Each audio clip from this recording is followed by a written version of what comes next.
Hello दोस्तों, आप सभी का स्वागत है आपके अपने यूट्यूब चैनल ब्रह्मास्त्र बोर्ड में। देखिए, आज जो है हम लोग पढ़ने वाले हैं क्लास 10th का जो है प्रश्नावली 1.2 का क्वेश्चन नंबर 5। चलिए देखिए, आप लोग जो वीडियो में बने रहे, अंत में मजा आने वाला है ना। बहुत ही अच्छे और बेसिक तरीके से आप लोग को पढ़ाया जाएगा। क्लियर है?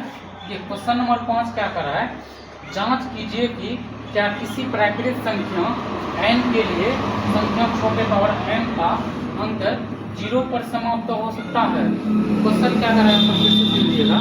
तो जांच कीजिए कि क्या कर रहा है, जांच कीजिए कि क्या किसी प्राकृतिक संख्या n के लिए 6 पे पावर n का अंक 0 पर समाप्त होता है। 6 पे पावर n अंक जो है वह क्या 0 पर समाप्त होता है।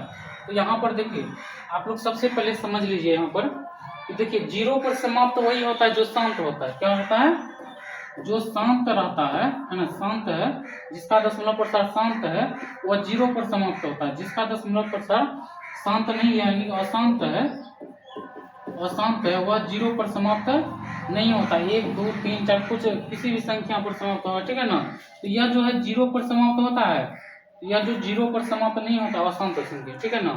अब देखिए, शांत होने के लिए क्या है कि शांत होने के लिए क्या है, कुछ नियम और शर्तें हैं। जैसे शांत होने के लिए क्या चाहिए होता है, 2 पे पावर n गुना 5 पे पावर n के रूप का होना चाहिए, ठीक है ना। तो देखिए यहाँ पर उसी तरह से यहाँ पर क्वेश्चन करा, जांच कीजिए कि क्या किसी प्राकृतिक संख्या n के लिए संख्या 6 पे पावर n अंक 0 पर समाप्त हो सकता है। तो देखिए, समाप्त होने के लिए क्या चाहिए, 2 पे पावर n गुना 5 पे पावर n के रूप का होना चाहिए, है ना। यानी वह 0 पर समाप्त होगा और शांत भी होगा, ठीक है ना। 0 पर समाप्त होगा। अगर अशांत है तो वो कभी भी 0 पर समाप्त होगा नहीं होगा। क्लियर है यहाँ तक? चलिए इसी डाउट के साथ जो है हम लोग यहाँ पर इस प्रश्न को हल करते हैं। क्वेश्चन नंबर 5 जो है, जैसे क्या लिखा हुआ है, 6 पे पावर n अंक 0 पर समाप्त हो सकता है ना। तो हम लोग सबसे पहले क्या लिखेंगे, यहाँ पर सबसे पहले हम लोग को लिखना है किसी संख्या को, क्या लिखेंगे, किसी संख्या को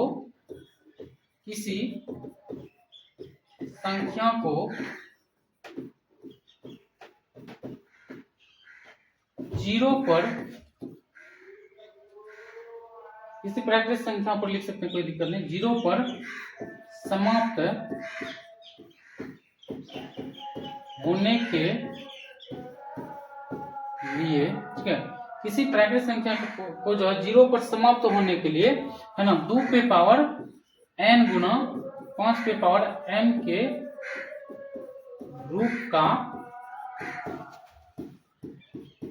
होना चाहिए, ठीक है। क्लियर है आप लोग यहाँ तक?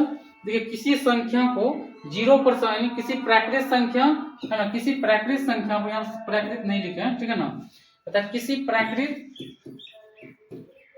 संख्या को 0 पर समाप्त होने के लिए 2 पे पावर n गुना 5 पे पावर m के रूप का होना जरूरी है।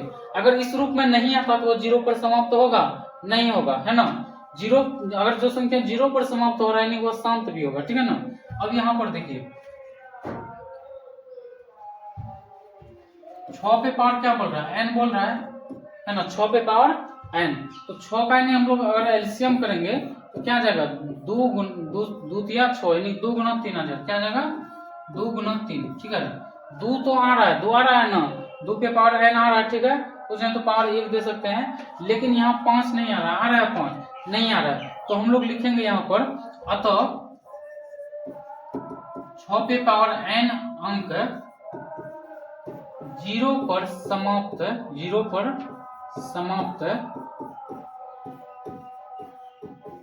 नहीं हो सकता है ना। 0 पर 6 पे पावर n अंक जो 0 पर समाप्त नहीं हो सकता है। क्यों? देखिए, क्योंकि 6 पे पावर n अंक जो है ना, 6 पे पावर n बराबर 2 गुना 3 है, जो कि 2 पे पावर n गुना 5 पे पावर m के रूप का नहीं है ना। तो यहाँ पर देखिए, किसी भी संख्या को 0 पर समाप्त होने के लिए जो है 2 पे पावर n गुना 5 पे पावर m के रूप का होना चाहिए। क्योंकि अब यहाँ पर 6 का अगर एलसीएम करते हैं तो 2 3 आता है, 5 नहीं आता है। तो यह जो शांत नहीं है, अशांत है, और यह जो है 0 पर भी समाप्त नहीं होगा, ठीक है ना। 6 पे पावर n अंक जो है 0 पर समाप्त नहीं हो सकता है, क्योंकि 6 पे पावर n बराबर क्या आता है, 2 गुना 3 आता है ना, जो कि यानी कि 2 पे पावर n गुना 5 पे पावर n के रूप का नहीं है। अतः जो यह जो है ना, यह जो 0 पर समाप्त हो सकता है, तो यह संख्या जो है बाबू 0 पर समाप्त नहीं हो सकता है, नहीं हो सकता। क्लियर है यहाँ तक।